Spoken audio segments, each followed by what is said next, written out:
Welcome to the Coaching Life Podcast. Here in Athens, Ohio, the Schoonover Center, the Scripps College of Communication. Welcome to the pod. Sorry, I'm doing the work of a producer there. We need to get one of these students to come in and produce. Well, you were going to say that, or you said you were going to talk to him about that. Yeah, I know. It's funny. You're how not you ready say to give stuff out like that, then you get into the semester and you realize this is week 5. We're already in the week 5 of the semester. That is crazy. Nuts. Yeah. I need to find someone to do our music for our games. Is Tony retiring? Tony is not retiring. Tony is still there. However, Jeff, Coach Cheese, McElroy will be away during baseball season this year. Oh, he was your music guy. Yes. Gotcha. Yep. So, going to miss them, but they do a great job. So you pay a separate announcer and DJ for your high school varsity baseball games. All 3 of those Wow. guys. Bill Myers, Tony Hawk, and this program and has Jeff so much McElroy cash, just they don't even laughed know out what to- loud when you said pay. They get a hat and a hot dog every once in a while.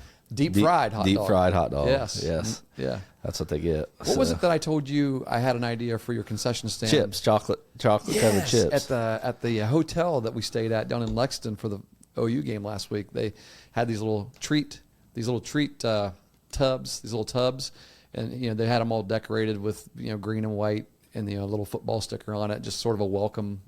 As you walked in and grabbed your key, you also got your little tub of treats. And Coach handed me one. He goes, I don't know what it is, but it looks like chocolate. So I opened it up and I'm like, well, let's give it a shot. It's chocolate, but different kinds of chocolate. You had the dark chocolate and the milk chocolate. So I took a bite into one. I went, what is this? Because it had a little salty flavor too. And I looked at it. It was a Ruffles potato chip. Get yourself a fondue pot. Melt your chocolate. Get you a bag of Ruffles. Dump them in there. Dip them out. Let them cool. Put them in baggies. Eagle chips. Eastern Eagle chips. There we go. Coach, it's going to be our signature item. Coach Huffman, and I don't mean Dustin. Listen up. Yeah, because I just brought you the idea. I'm not going to be the one. I don't have a fondue pot. Is that what you call them, fondue? I don't know. It's not a pod, is it? I don't know.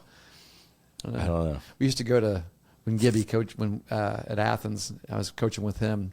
He loved going to the Golden Corral. Yeah? I just loved it. Yeah. And the Golden Corral has one of those chocolate fondue fountains. And it's just chocolate just running down the sides. And you could grab strawberries, and you're supposed to grab it with a stick. Put a little chocolate on it and put it on a plate or whatever. You know how the Golden Corral is. I mean, it's one of those. It's a buffet. Right? Sure. Yeah. And there's a kid over there just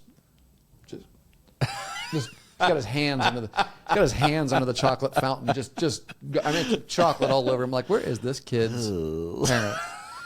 He just so happened to play first base for us too. No, it wasn't one of our guys. It wasn't one of our players. It was a little kid. Oh, shoot. It was pretty funny. It reminded me of the Willy Wonka fat. The little fat kid on Willy Wonka or whatever. Did he die? He fell in the chocolate.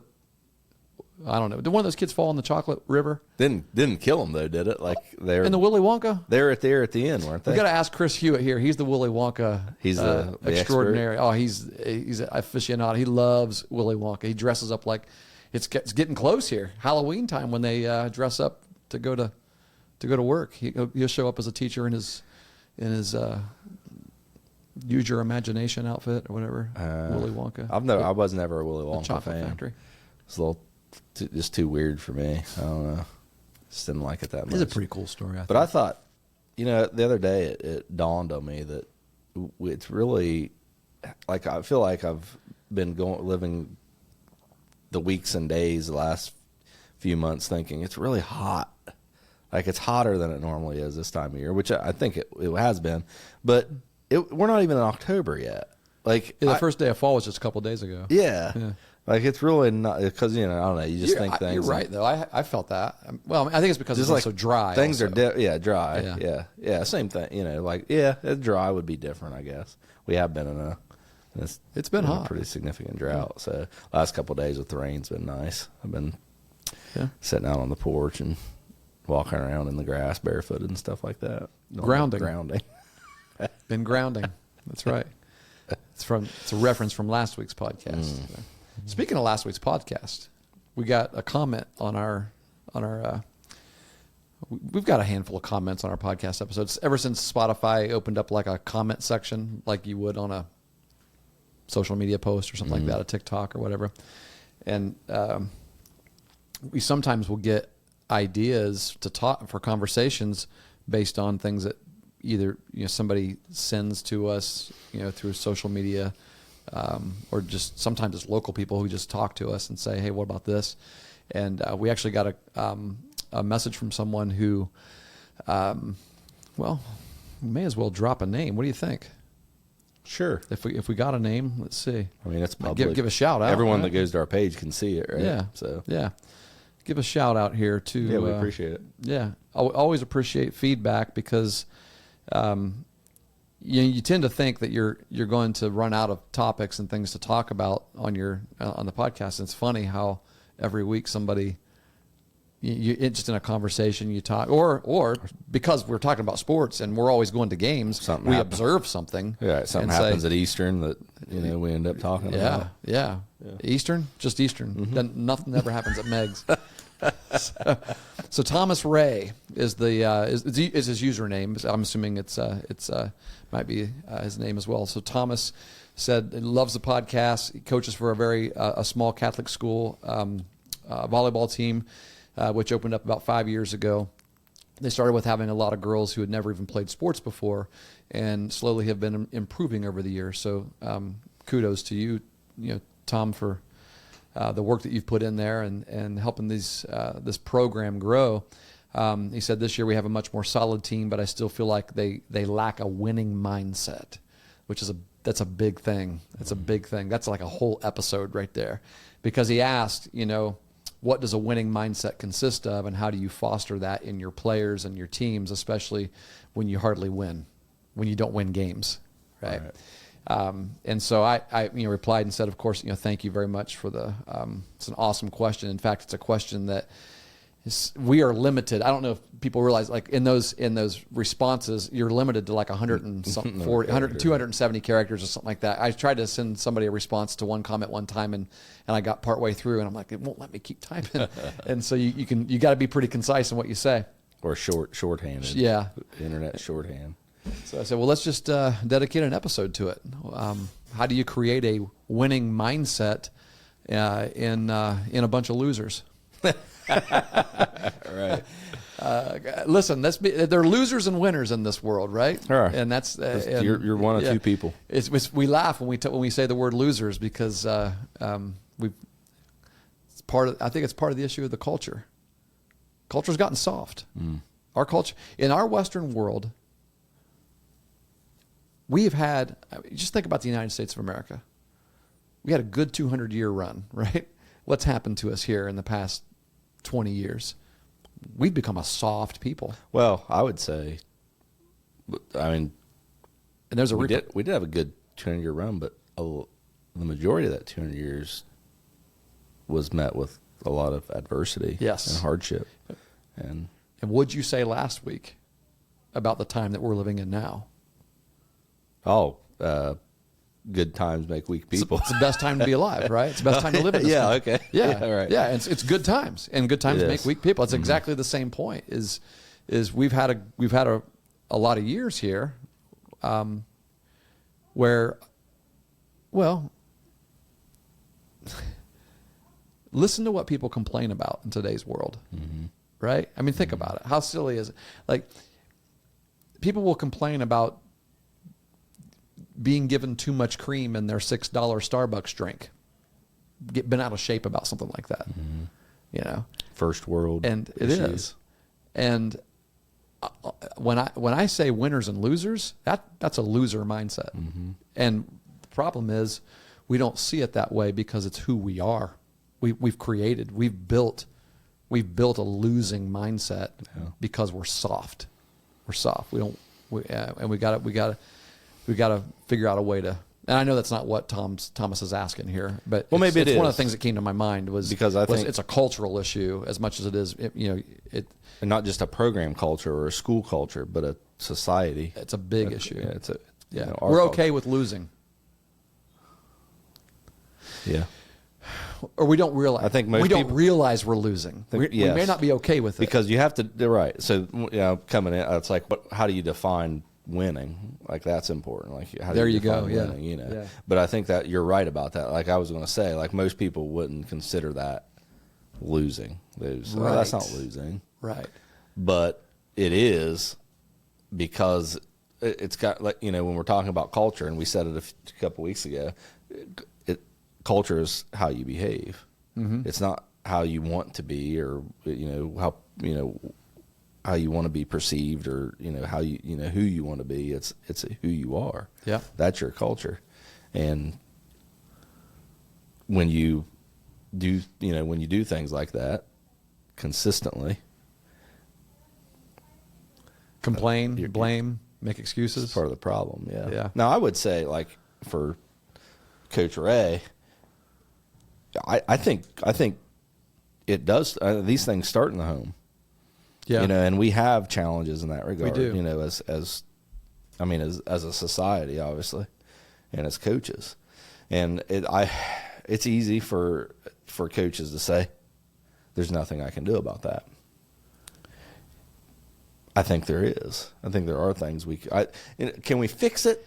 Probably not. It's going to be a challenge. Yeah, like if you've got a whole team built, if you got a team where a program of a bunch of kids in your program who have had everything handed to them all their lives and they haven't had to work or earn anything, and they're coming to you to play a sport, what do they have to do? They got to work and earn it. So you're teaching that perhaps for the first time. Yeah, and a lot there's of your challenge. A lot of us don't understand. Why do I have to teach that? Right. Like, that makes no sense. Yeah, But you do. you do have to teach it Because Yeah. it's not. They don't. It's a learned behavior. It's a learned mindset. Yeah. And a lot of people have not been needed to learn that for whatever reason. So you're saying go beyond what you're doing as a team, what you're doing think beyond your practice plan and think about what's going on in that home. I think you have to. I think you're coaching them as people as long well as- term, right? Yeah, And when we're talking about a winning mindset, we are talking about a long term solution. Because it's hard to make that change very quickly. Yeah. It just is. That's the reality of it. It's Yeah. hard to to get that implemented and so that throughout your program, that's the way we do things, and Right. it's a positive way and a winning way. It's hard to make that work, and so I think that starts in the homes. It starts with the youth of your program. Now, I don't know what kind of situation Coach Ray's in. If he's coaching a college, it sounded like maybe a high school. Yeah. Yeah, I don't know what level it is. It probably is And he said it was- junior high or high school, something like that. Yeah, Maybe. so, Yeah. And maybe he's limited, Sure. in that way. But when you say that, that's the first thing my mind comes to is how can you impact the youth in your area? Yeah. Because that's the future of your program. So, it's probably going to be, can you change it quickly? Yeah, maybe, but it's going to be a lot more difficult to change it quickly than to implement the change over time with those younger players. Usually, you're not going to change it quickly, and that's what kind of you have to, as a coach, you have to think beyond this year. You got to think beyond what do I want this program to look in 5 years? Yes. And we may not win more than 1 or 2 games this year, but we're going to improve in something this year, and then next year a little bit more. It's those little 1-inch steps, right? Yeah. Those little baby steps. And I think in the same regard there, you allow your players to own that responsibility, to know that that's you're building the foundation for the program. you are. That's the who future. you are. Yeah, Yeah. like you're not just here to get to the next step. You're here to aid to bring in that next step. You know So what I that mean? when we look back in 20 years and you see in 20 years from now, this program is actually winning 10 games a year, winning 20, however many, it's a winning program. Yep. You can say, I was there when we weren't, but we wanted to be. And Yeah. we started to behave in such a way that we knew that we were going to help future generations. Yeah. And that kind of sucks to be To It be does. to be if you're a senior. If you're a senior on Yeah. that team, you're like, well, I kind of want to win now. I want mine. I want what's coming to me, right? Yeah. But you got to get out of that autonomous mindset as well. Of it's not just about you. If life is all just about you, then you're going to have a hard time with this concept. Great men plant trees, of which the shade they'll never sit in. Yeah. Yeah. You know where the parallel to that is older siblings. Yeah. And I've told Jake this quite a few times. Like Yeah. if Maya succeeds, that's a win for you. Yeah, it is. Because you're a big part of the reason he is who he is. He's watching your failures and learning from them. Absolutely. Yeah. Yeah. So you rejoice. We and parent that celebrate way. We do. We Right. do. Yeah. Absolutely. Yeah. You fail with your older kids, and then That's true. Yeah. Yeah. But sometimes it's hard for the older brother to, and especially for a kid like Jake who, well, that's kind of his attitude a lot of times. But to be like, oh yeah, I see Yeah. that. But I think But I tell about any sibling, like you have a part in this. You're Yeah. helping grow something here, and Man. that's something that I would tell the kids in that program. You know who I'm thinking of right now that we should have had come in and talk with us on this podcast today, knowing this very topic, because he's going through it. He's going through exactly what Coach Ray messaged us. Coach Corvin, Rich, That's a good a point. regular Coaching Life podcast listener, not only listener, supporter. I mean, he loves, when I say support, guys, we don't get any money from this, but we do love we love your comments and compliments and your encouragement. So, and Rich texts every week, but he is a coach who is in the high school baseball coaches Hall of Fame in our state. Yeah. Is he a state Hall of Fame guy? Yeah. There's only one In There's Southeast District. There's more than one. Coach Noble's in there too. I see what you're saying. You were thinking I know he's Southeast District Hall of Fame. or state. Yeah. I don't know if he's I'm been not for sure. up to the state. I don't know. I was See, thinking the very national. fact that I don't know, it tells you how good of a coach he is, right? Like he should be there, right? So anyway, but he had a lot of success at one school district where he coached for over 20 years, I believe, or close to 20 years, maybe. I don't know. He's like, I'm not that old. As he's listening, he's probably like, what the heck are you talking about, 20 years? It probably was. I don't know. He was there a long time, and he started early in his career, and but took that team many 20-plus win seasons, a lot of playoff wins, things like that. Been out of coaching for a few years, retired, continued to teach, and was asked to come to another school to coach in a similar way that I was, but with an opposite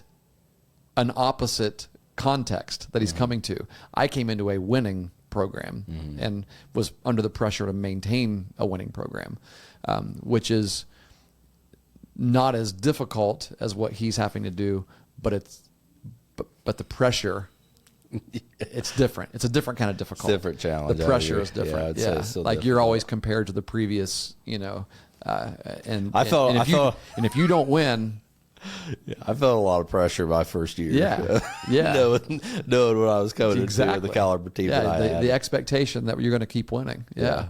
And so, but he came into a program where that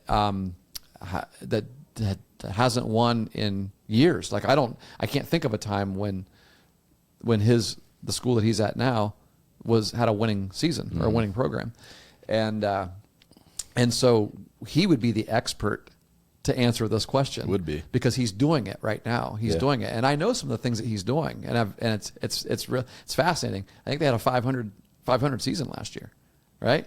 In his third year there? Yeah, I'd say I believe. they're getting better. This will be his third year, I mean. I think that was his second year. Is that, I don't know. Yeah, I think you're right. Call in and tell us, Rich. Of course, we'll be done with this by the time you call. I think you're right. But- It's Yeah. that last year. Last year was his second, yeah. But I know this. I know one of the things that he has told me before is I've got to get these kids believing that they are winners, not losers, when they put on a baseball uniform. And he said they have won in basketball. They've been good in basketball. That they understand what winning feels like. But then you change uniform, it's like, well, this is the sport that we lose in all the time, right? And I got to get them to believe that we truly can win. And so one of the very practical things he did was, I mean, I don't know how much control you have, Coach Ray, of your schedule, or how much control people have of their schedule. But like as baseball coaches, we have our conference games, and then we are able to schedule. Most baseball coaches are able to schedule their own non-conference games. Or you can work with your athletic directors. It's kind of a cool thing, really, in Ohio. I think most of the state of Ohio, the coaches fraternity kind of gets together and schedules their own games. I mean, a lot of people do. Some schools you have to schedule it through your AD, but the coach still has input on what they want. And he scheduled games that he knew he had a chance to win, and that's one step in the right direction because they got a taste of it. They got a taste of winning, and when you get a taste of winning, it's you want more of it. It's like ooh, this is a steak. It's the first time I've ever had a steak. It makes that hamburger I've been eating. Well, like he said, it makes them believe a little potted bit more. meat or whatever. I know you love potted meat. You'd put it right up there with a ribeye. Good. There has been days that I preferred my potted meat to ribeye. I had ribs the other day and they were burnt. Well, I mean, I'm not going to say from where. Was it a restaurant? Did you pick them up from like Kroger or something like that? It was a restaurant. Yeah. Yeah. Chastity didn't make them. Relax, everyone. That's right. Oh, boy. Yep. Is winning the only way you get them to believe? I mean, it's a solid. Like the result of the score at the end of the game, is that the only way to get them to believe? Yeah. Of course not. Right. Yeah. Yeah, and especially in a situation where if they're winning in other sports, it doesn't sound like Coach Ray's in that situation, but you can borrow from those experiences and what they do in that sport and things like that. I think Megs has done that. Well, I say this: one of the most successful programs we have at Megs is our marching band. Oh, undoubtedly. I mean, they're always impressive for state. They're great. Oh yeah, they're good. Yeah, they're always good. Yeah, and they're good through. Obviously Tony Dingus was the director there for a long time, and he stepped away the last couple of years, and Nick Michael is now the band director. A prodigy of his. Exactly. So that those ways have continued on. But I would say look. I looked at the band when I came in and looked at their habits. Yep. I'll mention that in a minute, and how they handled things and what they did to know some things that you can do to incorporate what they do into the program. But yeah, you can borrow from that.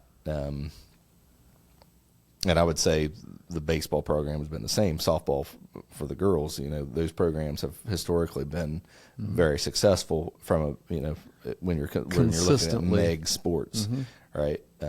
So you can borrow from those programs. If you don't have that, which it sounds like this is a new school, maybe there's the kids in this situation, they have no winning at all. I think that that's when it gets a little closer to life and to who you are and what you believe in. Yeah. And we've talked about this before. You always fall back on your training. Yes. In the moments that are pivotal to winning and losing a competition. Yeah. Right. When those moments come up, you fall back on. You don't rise to the occasion. Yep. You fall back. Yeah, it's a fallacy on what you know. Nobody rises to anything. Saying So what as a coach, what are we building in who our athletes are and what they know they are as people and their habits. So I know you picked up a couple books. I picked up Atomic Habits yesterday from James Clear. One of the best. Yeah. One of the best. And the concept's it's very simple. If you want to be a winner, that's not you don't behave. Let's see how I'm going to say this. If you want to be a winner, that's your goal. Right? Yeah. But how do you get to your goal? You get to your goal through winning habits. Yeah. And sometimes those habits are going to bring you, on some days they're going to bring you success, and sometimes they're going to bring you failure. But you have to stick to those habits. Yeah. And that's how you become a winner. So yeah. Do you have habits that align with your goal? Right? If the goal is winning, then you got to ask yourself, what habits align with winning and what habits align with losing. Yeah. And which of those do I have more of in my life as a program, as a team? Which of those what do we allow? You know, I asked, I mentioned this before. Parker Navarro and I always meet before we record. Yeah. He's the quarterback here at Ohio University, and We had him on. we had him. Was it on. a year ago that we had him on? It was more than that, I think. Was it? It might have been a year ago. I think it was the beginning of last fall, maybe, when cause we talked about coming in as a backup and being Curtis Rourke's backup. And I'm sorry, I'm looking. I'll find it eventually. We can tell you what episode he's on so that you can go back. You can go back and listen. But it was phenomenal, really good episode. Finish your thought. But he asked me when he came into my office. He's like, "What's your podcast about today?" And I told him, and he said, "Oh yeah." He said, "I remember." When I played volleyball in high school, because he played men's volleyball. They had his high school out in Arizona had men's volleyball, and he went to two different high schools. I don't know if he transferred or if his family moved or how that happened, but he said the first high school that I was at, the volleyball program was terrible. Like we didn't win. I mean, it just wasn't good. And he said, but the school I transferred to, that program was really good. And I said, well, let me ask you, what did you observe differently? Because you were in both, right? I mean, obviously, the school that has the better program probably had some better athletes. He said, yeah, there were, but he said that wasn't the big factor, right? We had talent at the other school that lost a lot. And I said, what is just like one or two of the things that you observed that like you could remember and you can think back through? And he kind of scratched his head, and his answer was awesome. He said it was probably just the little things like the things that I noticed right off the bat was like the way they approached like before practice, things that the guys talked about and did before practice at the new school versus the old school. He's like, you know, after school, before practice at the old school, everybody just run to McDonald's and get something to eat, and you know, and come back, and maybe they'd show up late, you know, just in time for practice or not quite ready and whatnot. They said at the new school, there wasn't any of that. It's time. It's, you know, now we're going to get ourselves ready. We're going to go out there early, and we're going to start working on, you know, fundamentals together before we even start our warm up. And I think from a program standpoint, that's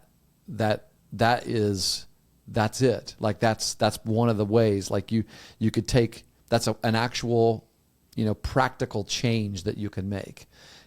You know, I've told you about, you know this. I mean, I think I've talked about it on the podcast too before. One of my favorite things that I've implemented in my baseball coaching is that pre-practice, what we call individuals time. And you can tell when you have, because some kids will take advantage of it, and some kids you gotta nudge a little bit and remind, you know, this isn't just social time. It is social time. Like it's you know, for us, what that is, like if, you know, for anybody that's listening that doesn't know what I'm talking about, you know, you could, just like what Parker was saying, you could go straight from school.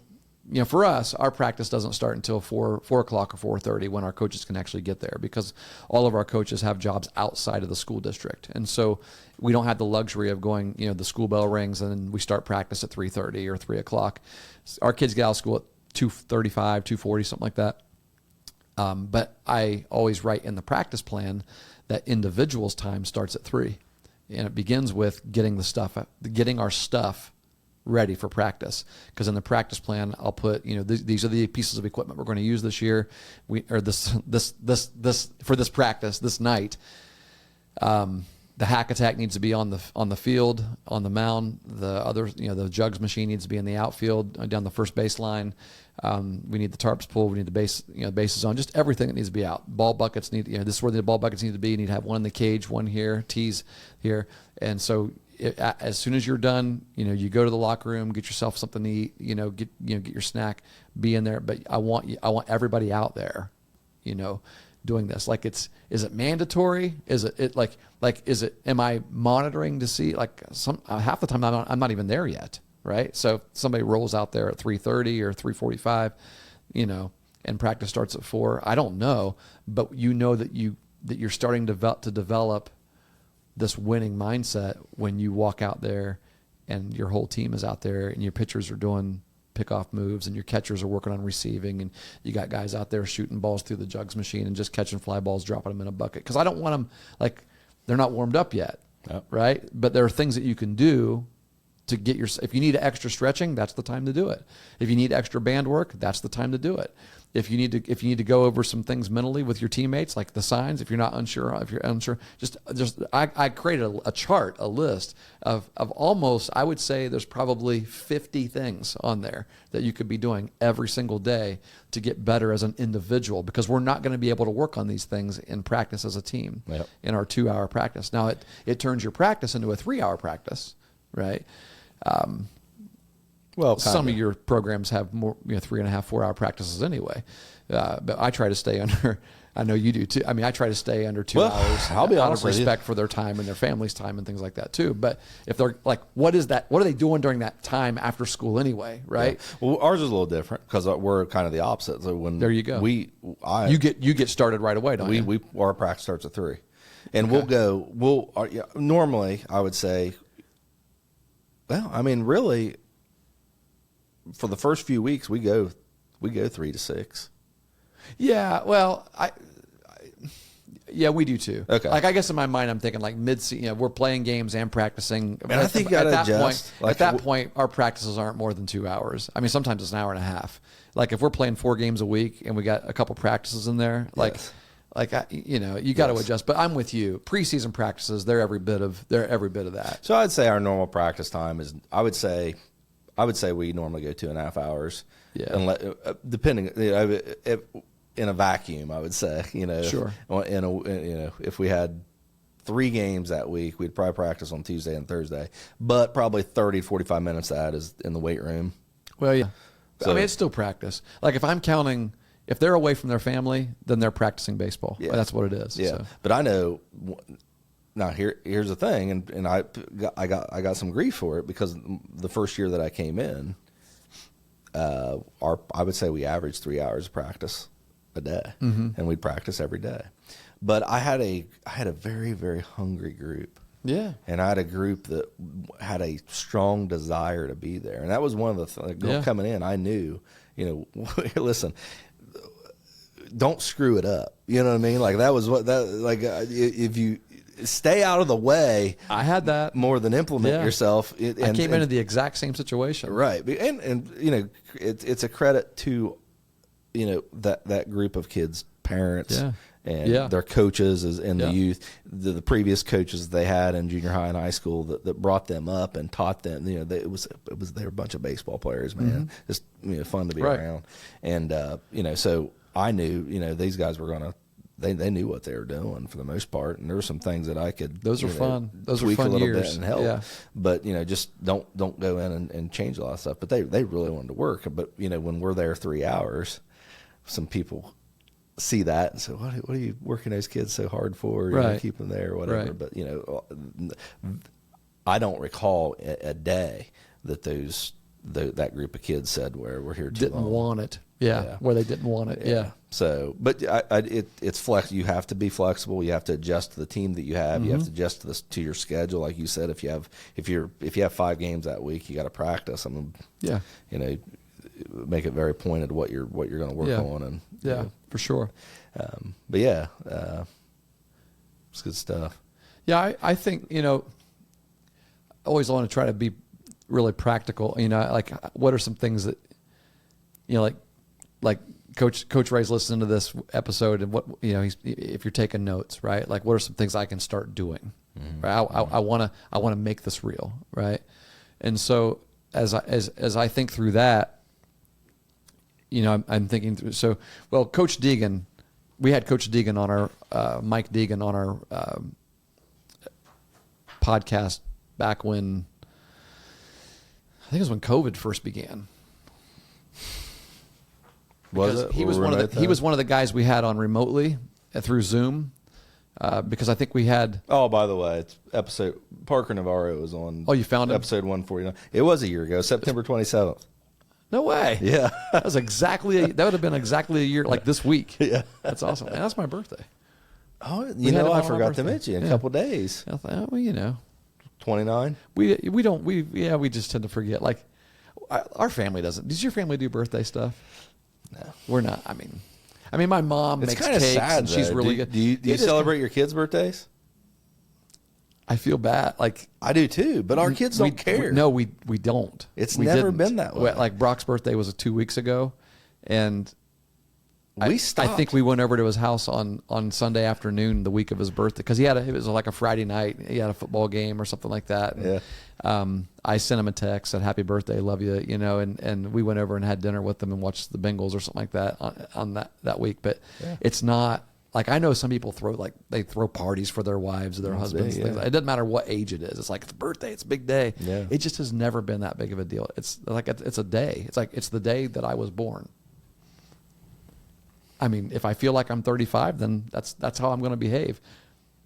I'm not going to worry about how old I am. Yeah. I don't care about it. So Yeah. I know same. some people do though. So I got to balance that though. Like if my kids care about it, which they don't care as much about it anymore. I mean, maybe they did when they were younger, but kids never they did. just kind of adopted it from us, I think. My kids would wake up on Christmas Day.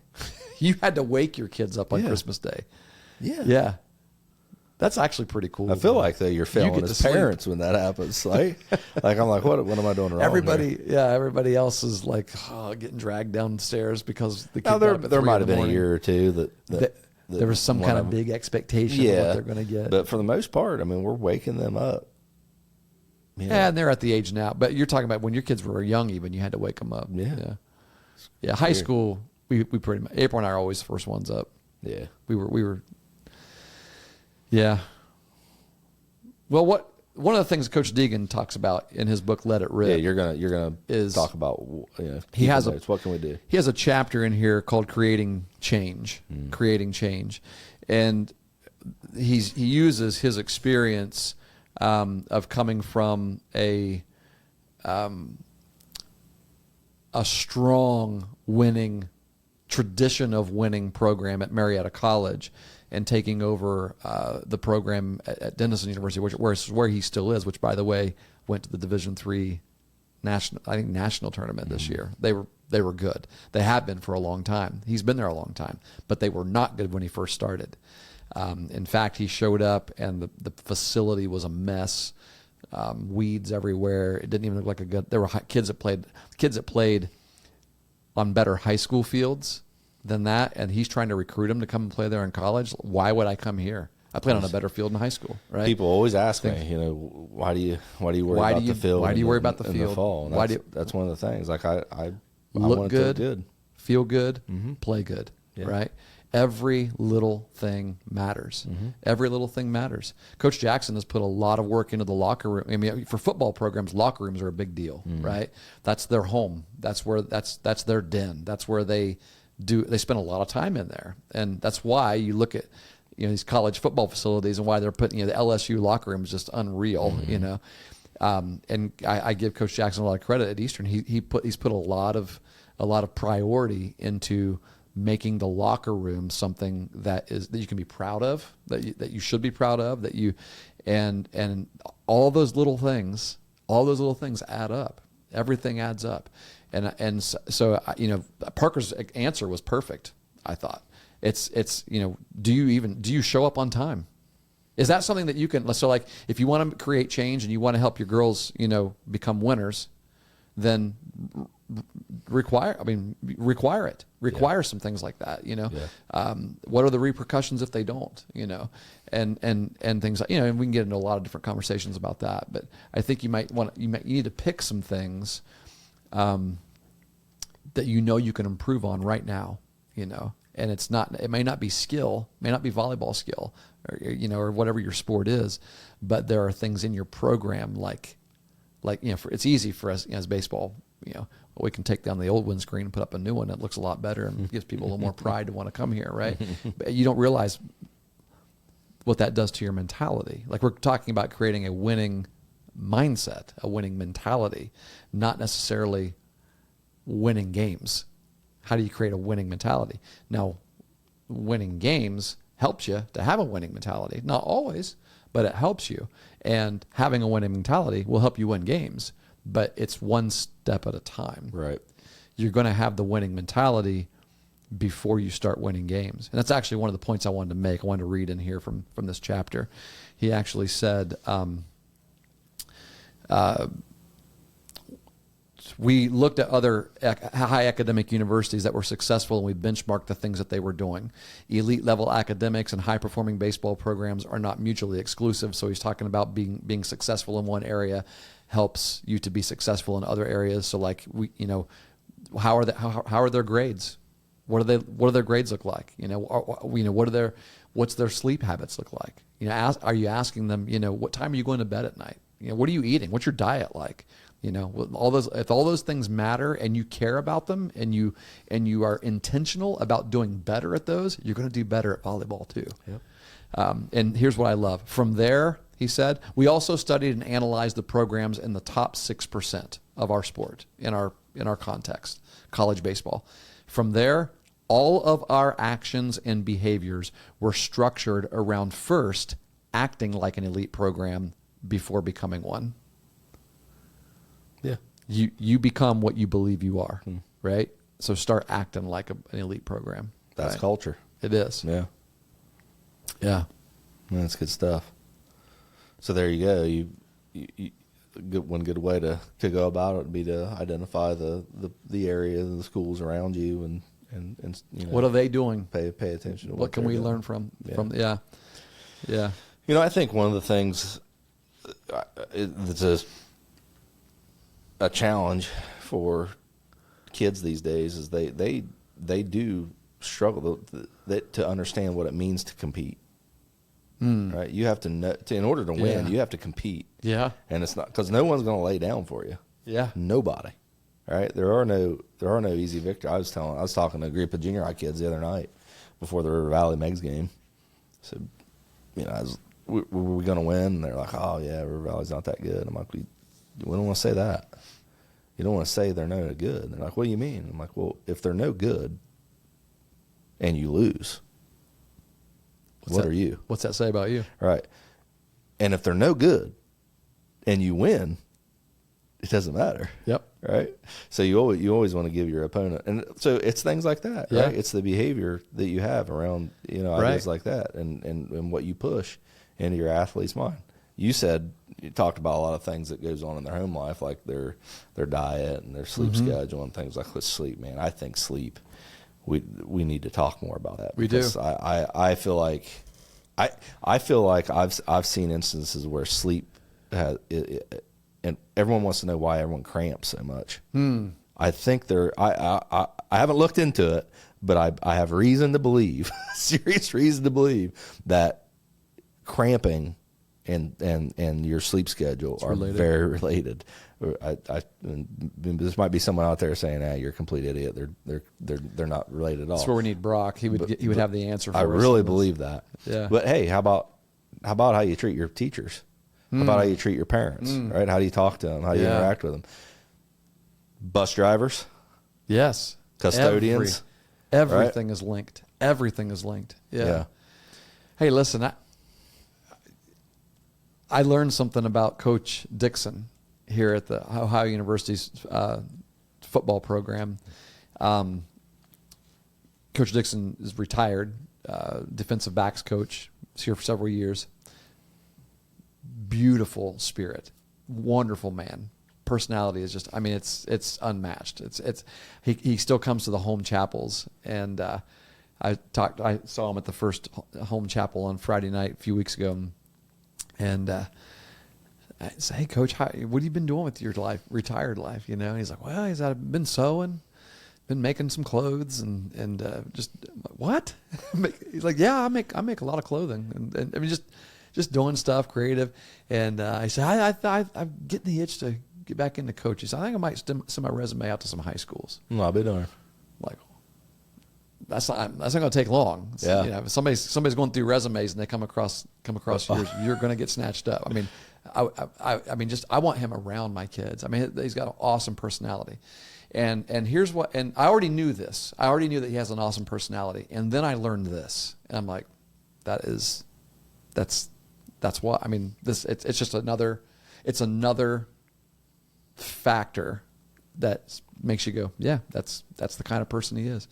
at every single road trip that Ohio University took when he was coaching, they wouldn't ever see him. Like at the end at night, he would do his meetings, go to the chapel, and then go to his hotel room, and he would sit up and write thank you. He would go and buy stacks of thank you cards, and he would hand write thank you cards to every single one of the staff members that work. So like you go to these hotels and you check in, you got the hotel concierge that helps, the team get what they need, the people that work at the front desk. Then you've got, then of course they have all the team dinners and team meals. And those team dinners are in these big conference halls, these big conference, it's like a huge conference room with food tables set up, protein food table, carb food table, everything. And it's, you're just eating like a banquet every time. You're at these round tables, and the silverware is all there for you, and you just go. It's like buffet style. You come back, and these offensive linemen coming back with 6 steaks stacked up. 20-ounce steaks stacked up on their plate. We eat well. These guys eat well, man. It's incredible. But anyway, there's a lot of people working there. Like they'll come around and ask if you're done. Can I refill your water for you? Can I take this plate? And he gets all their names. He would get all their names, just jot down all their names, hand write, and the players were telling me, they're like, oh, if you ever saw like one of his notes that he wrote, it wasn't just like a little 1 or 2 line note. It was different for every single person. He got to know them on a little one day. Like you might be there at the most for 12 hours. Yeah. And he they said his handwriting looked like calligraphy. It was awesome, and he would put it in these envelopes and put their name on it and leave it at the hotel and said, make sure that everybody gets theirs. That's awesome. And imagine what, imagine, it's no wonder these these people that work these hotels, they love seeing Ohio University football come in there. They love it. It's crowded, right? And there's a lot going on. But I wonder if some of those return trips are welcomed so well because of that kind of stuff. Just a real tribute it's a tribute to the coaches staff, the whole coaching staff, the program, everything. You don't often get to know that about, like, everybody judges a program by what you see on the field and their record, and they judge coaches by that. Yeah. And I've had the pleasure of getting to travel with these guys for the last 3 years and get to be around them during the times that are the in between moments. And I'm just telling you, man, it's really cool. It's impressive. And we've got, we've got coaches coming to our church now. And some of those conversations they've gone even deeper than just the football stuff and the life stuff. And it's gotten even more into, hey, I'm curious about even deeper things. Sounds like you're building a mega church. No, not doing that. No, yeah, I can see. No building, no debt. Relationships are important. Yes, when you build them, and that means a lot. Really and that's one of the reasons why his players loved him so much. Also, you hear those defensive backs talk about Coach Dixon. They knew that he loved them. Yeah. It's easy for an assistant coach to be liked. Yes, that's true as well.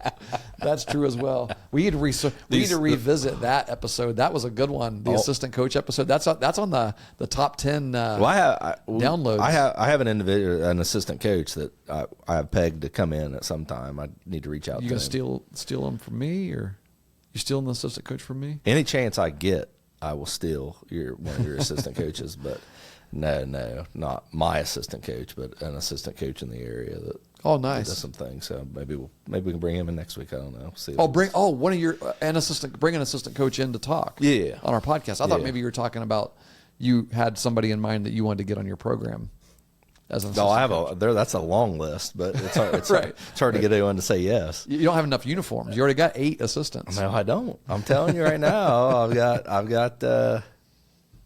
got me who is on the varsity staff. It's just 3 guys right now. Currently, unofficially. Yep. So we lost an assistant this year. His same reason I just stepped out of coaching. Oh yeah, He doesn't want to. He'd love to still be around, but he's got to go watch his kid play college baseball. Gonna miss him being around. Yeah. Oh, yeah. Oh, we already miss. Well, I know Wes you will tremendously. Just, yeah. Come out there and playing. When you guys cheat us and him not being there, it'll be different. We're gonna wait. I'm gonna wait and make sure that even if it's not raining the week that we play you, I'm turning our sprinklers on so we can do another mud game. You'll never see the Megs Marauders under Pat Martin playing in field conditions like that again. I'll tell you why. You know who else played us in those conditions? Yeah. Well, they didn't. They became that because it started to rain during the game.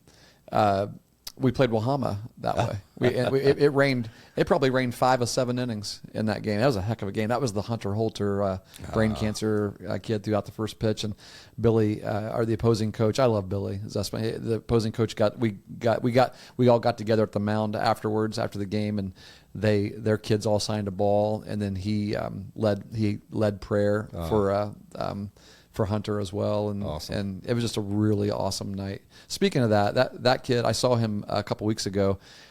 He's cancer free. Yeah. His hair's all grown back. He's strong. He's tall. I mean, he doesn't even look like the same kid. I mean, his face looks strong. He was at the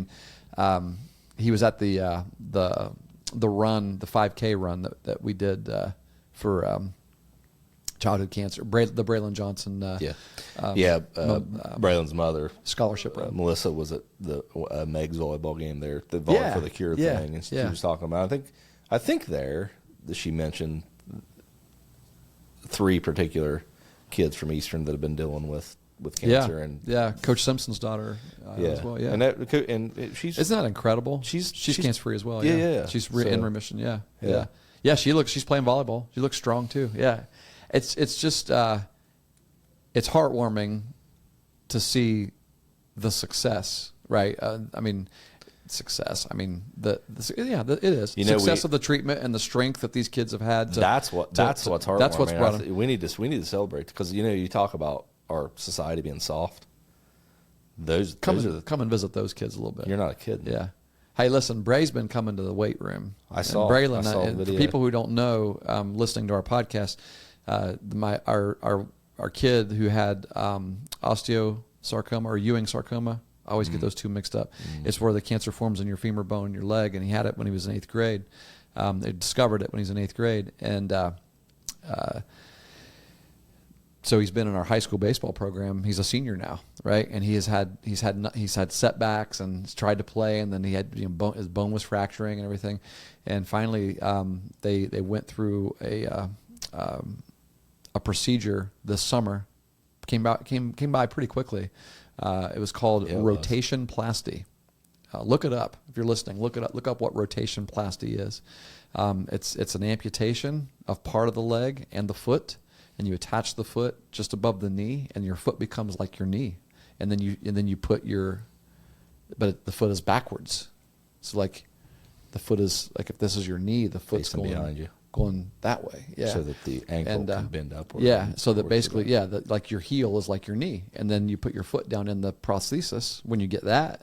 And at that 5K run, there was a guy who had the exact same surgery, and he ran the whole daggone way. I felt like such a fat guy because this dude's got a prosthetic leg on, like from his knee down, because he had the same surgery as Bray, and he's pushing his baby in a stroller. That was my excuse. I was pushing Palmer in a stroller, and that's why I was walking. But that son of a gun was running.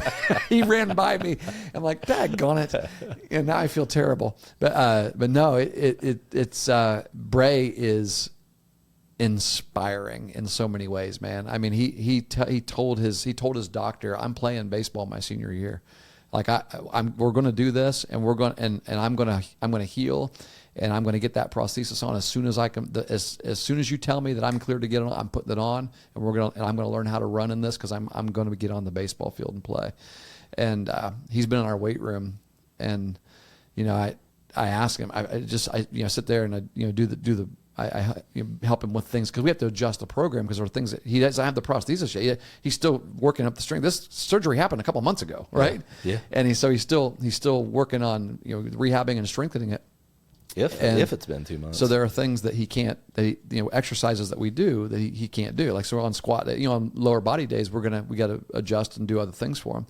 And so I work hand in hand with him, and Dustin does, and whoever's there with him, on the particular nights. And I said, hey, do you care if I take a little video and send it to your mom?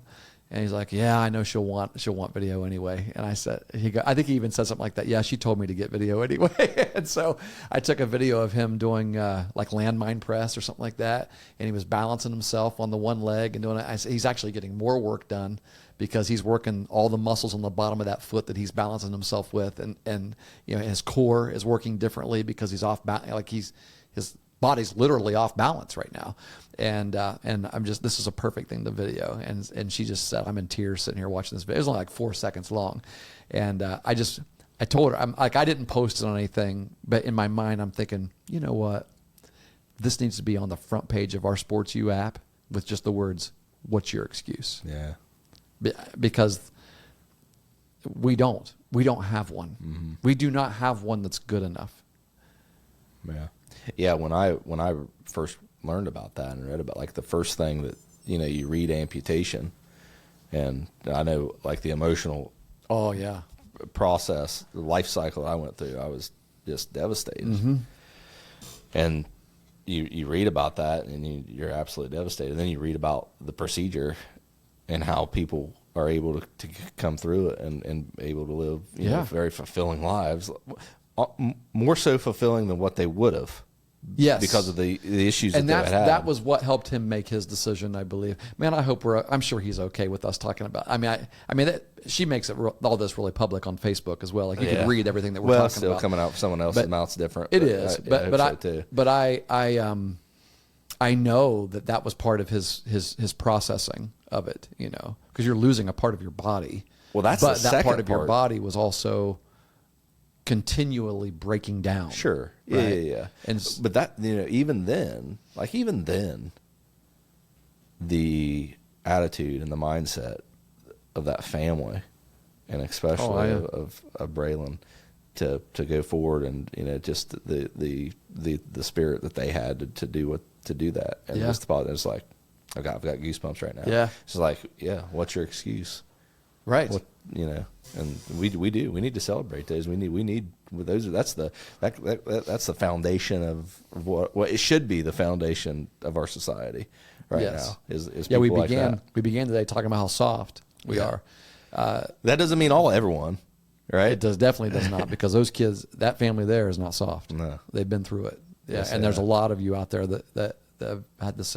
So we don't mean to generalize, but in a general way, as a culture, we are. Yeah. But there are anomalies out there. There are outliers, and they're outliers for sure. The Holter family, the Simpson family, the Johnson family. That's a little school district of a little tiny school, and there's not even any stoplights in our towns. Right? I mean, and there's a lot of Meg's kids. There's, but no.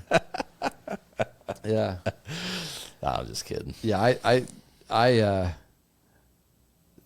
shoot, I was gonna say something else there. I had another thought. It was an encouraging thought from Bray, something that he said. Oh, no, it wasn't something he said. It was just his demeanor. Dustin and I went and visited him when he got home from the hospital. We went to their house, and we were there for, I don't know, half an hour, chatting with him and everything. And he had just gotten the surgery done. Still had I don't know how much time he spent in the hospital, but there wasn't any stitches or anything like that. So he was in the healing process, but he couldn't